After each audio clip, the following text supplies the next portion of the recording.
Hello বন্ধুরা, আজ কথা হবে নতুন একটা পোস্টার এসছে খাদানের মোশন পোস্টার, সেটাকে নিয়ে, যেখানে ইদিকা পলকে আমরা অ্যাজ লতিকা দেখতে পারি এবং পাশে লেখা আছে this winter fall in love. ঠিক আছে, এইবার একটা বড় বিষয় যে এই যে মেয়েটা আছে ইদিকা বাল, ঠিক আছে, একে কিন্তু অ্যাকচুয়ালি সিরিয়াল থেকে উঠে এসছে, সিরিয়াল থেকে তারপরে ফার্স্ট প্রিয়তমা করেছে শাকিব খানের সঙ্গে, তারপরে আমরা এখানে দেখতে পাচ্ছি। এবার একটা কথা বলতেই হবে যে দেব কিন্তু চান্স দিচ্ছে অ্যাটলিস্ট। সিরিয়ালে যে মেয়েরা আছে, যেরকম সমিতিশাকে নেওয়া হয়েছিল প্রধান, ঠিক আছে, তো সেখানে সে খুব ভালো কাজ করেছে এবং তাকে আমরা সবার পছন্দ করি। এবার ইদিকা পলকে দেওয়া হচ্ছে, এবার ইদিকা পলকে কিন্তু প্রিয়তমা যেমন লেগেছিল তার থেকে অনেক ডিফারেন্ট লাগছে এবং বেশ মিষ্টি লাগছে। এবং আমি আগেও কথাটা বলেছি, আমি আবার বলবো যে এই যে কাজটা করছে দেব এবং তার টিম, সেটা বাংলা এবং ইন্ডিয়াতে খুব রেয়ার, এটা খুবই রেয়ার, যেটা আমরা হলিউডে বারবার দেখতে পাই যে ওরা ক্যারেক্টার পোস্টার বানায়, প্রত্যেকটা ক্যারেক্টারকে আলাদা নাম দিয়ে পোস্টার বানানো হয়, যেটা আমার খুব ভালো, তার জন্য আলাদা শ্যুট হয়। ঠিক আছে, আলাদা শ্যুট করে দেন ওটা পোস্টার বানানো, ডিফারেন্ট ডিফারেন্ট লুক দেওয়া হয়, ডিফারেন্ট ব্যাকগ্রাউন্ড দেওয়া হয়।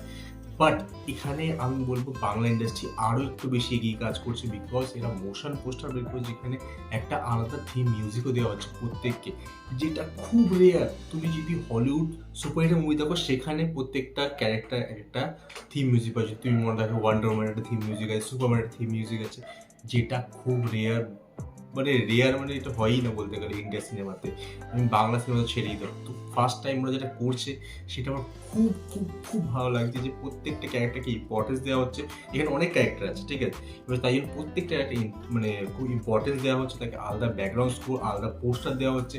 এবং এইভাবে যেভাবে ওরা প্রমোশনটা করছে না, কদিন পর পর পর একটা পোস্টার আনছে, এবং যাকে আনছে তাকে ইন্ট্রোডিউস করার পরই তাকে একটা টিজারে বা কোনো গানে রাখা হচ্ছে, যেটা কিন্তু খুব ভালো লাগছে। ক্যারেক্টারটাকে আমরা চিনে গেলাম, গানটাও শুনলাম, ভালো লাগলো, এবং প্রমোশনটা এগিয়ে গেল। এবং প্রত্যেকটা ক্যারেক্টার এইভাবে না, যখন আমরা মুভিটা দেখবো প্রত্যেকটা ক্যারেক্টার সম্পর্কে আমাদের একটা ধারণা থাকবে। তো আমরা যখন দেখবো অতটা আমরা এতগুলো ক্যারেক্টার থেকে ভুলে যাব না, বা আমাদের কাছে নিউ মনে হবে না। তো সেটা কিন্তু একটা ভালো জিনিস। এবং প্রমোশনের ক্ষেত্রে যেভাবে ওরা স্টেপ বাই স্টেপ এগাচ্ছে, সেটা খুব খুব খুব অ্যাপ্রিসিয়েট করছি আমি। এবং দেব নিজে বলেছে, এবং আমারও সেটা মনে হয়, এটা কিন্তু খুব রিস্কি মুভি। দেব যে ধরনের মুভি করছিল এতদিন, সেই মুভিগুলো কিন্তু খুব ইজি মুভি ছিল, যেগুলো খুব ইজিলি ভালো বাজেট, মানে কম বাজেটে ভালো ইনকাম করতে পারতো।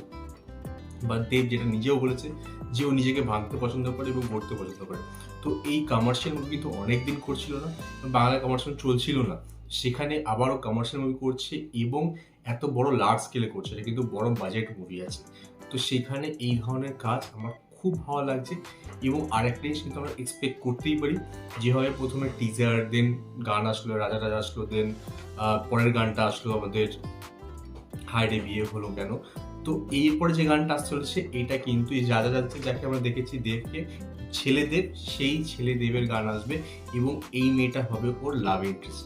যেখানে আমরা বাবা দেবকে বরখা হচ্ছে বাবাদের লাভ ইন্টারেস্ট, সেরকম ছেলে যে দেব হবে তার লাভ ইন্টারেস্ট হবে কিন্তু এই লতিকা ক্যারেক্টারটা।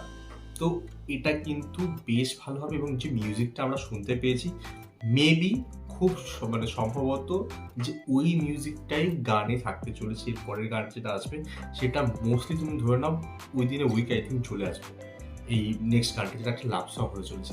বিকজ এখানে দেখা যাবে this winter fall in love, so ওর উপর লাভে পড়ছে আমাদের মানে বাবার না ছেলেদের, এবং তাদের গানটা কিন্তু নেক্সট আসতে চলেছে।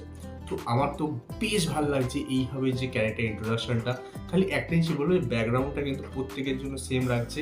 আই থিঙ্ক ওরা মুভিটাকে ভুলতে চাইছে না ক্যারেক্টারের জন্য, যে মুভিটা কিন্তু সেই খাদান নিয়ে, তো সেটাকে পোস্টার মানে ব্যাকগ্রাউন্ডটা সেম রেখে প্রত্যেক ক্যারেক্টার এবং তাদের লুক কী হতে চলেছে, তাদেরকে কেমন দেখতে হতে চলেছে, এবং তার নাম কী হতে চলেছে, সেটা দিয়ে কিন্তু রিলিজ করছে, যেটা বেশ ভালো কাজ। এবং আমার তো বেশ ভালো লাগছে। আমি এখন অপেক্ষা করবো নেক্সট গানের জন্য মুভি, যেটা হচ্ছে ছেলেদেবের সঙ্গে থাকবে। আমি হোপ করছি ওটাও বেশ ভালো হবে। লাস্ট গানটা আমার চরম লেগেছে, ঠিক আছে, হায়রে বিয়ে হলো কেন, এই ধরনের গান অনেক দিন পর এরকম একটা ভালো গান বাংলা থেকে পেলাম, যেটা খুব ভালো লেগেছিল আমার। এটা গানে আমি রিয়াকশন রিভিউ করেছিলাম, ডেফিনেটলি চেক আউট করে নিও। তো তোমাদের এই পোস্টারটা কেমন লেগেছে, তোমাদের এই মুভির সম্পর্কে কতটা এক্সপেকটেশন, আমি কমেন্টে নিশ্চয়ই জানিও। আমার সাথে দেখা হবে নেক্সট ভিডিও। গুড।